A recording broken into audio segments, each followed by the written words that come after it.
One thing I've found is that whenever I'm wheeling back from a grocery store and coming back to the house, um, then I don't have a lot of space in my lap to carry, all the items that I got from the grocery store. Say I got bags of chips, some butter, yeah, just a whole lot of stuff from the grocery store, mayonnaise, water, all those things from the grocery store. I can't really carry all those things on my lap and still be able to wheel my wheelchair, from the grocery store all the way to my house. From the grocery store to the house is probably about a mile and a half away or something. So it's a pretty good distance. It probably takes me about 15 or 20 minutes to get back to the house from the grocery store. But what I found out, and it works out pretty good, is if I get the grocery bags and if I tie it around my leg, then I'm pretty good, because that frees up my hands on the sides and it allows me to, propel my wheelchair forward or backward or move around.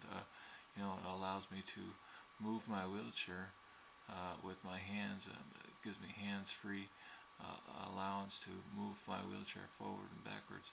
Um, so I tie the grocery store bag around my leg. Now, I don't know if you can do this if you have spasms in your legs or not, and how it's going to work out.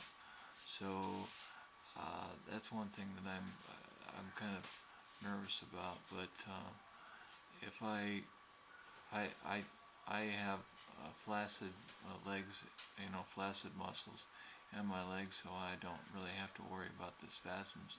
Um, but if you did,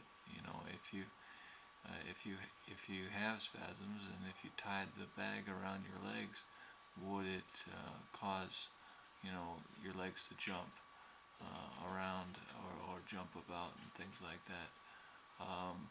And if they didn't after initially, how long would it take before they were moving around, jumping around and things?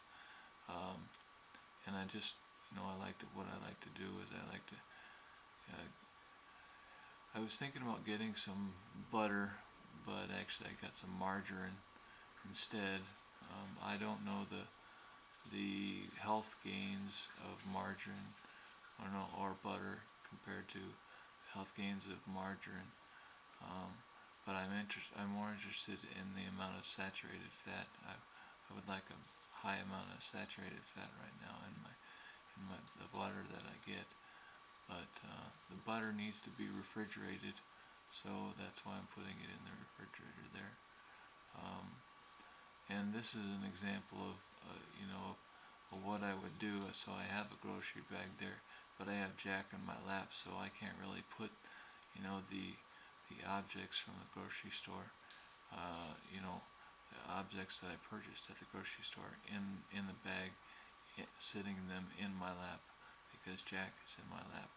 So what I have to do instead is tie the grocery bag around my leg, and that way it'll free up my hands. It'll allow me to move around and go this way and go that way, and it won't get in the way of Jack. It won't freak him out. It won't make him all nervous about standing on. I don't because I don't. I think that dogs don't really care for plastic. They don't. Our dogs pee on plastic whenever they can. So I think that they don't really care for it. Another thing that you can do with the plastic bag is that you can store your water in there. That's what I'm doing right now. Is if you have a little hole in the plastic bag, uh, not too big so that the water would fall out, but just big enough so that you could pull your water jug, your water container out, and then put it back in, then that's pretty helpful. And that way you could carry the water with you, and you can also carry whatever else you have in your lap whatever else you want to put in your lap, or big object in your lap, like a dog or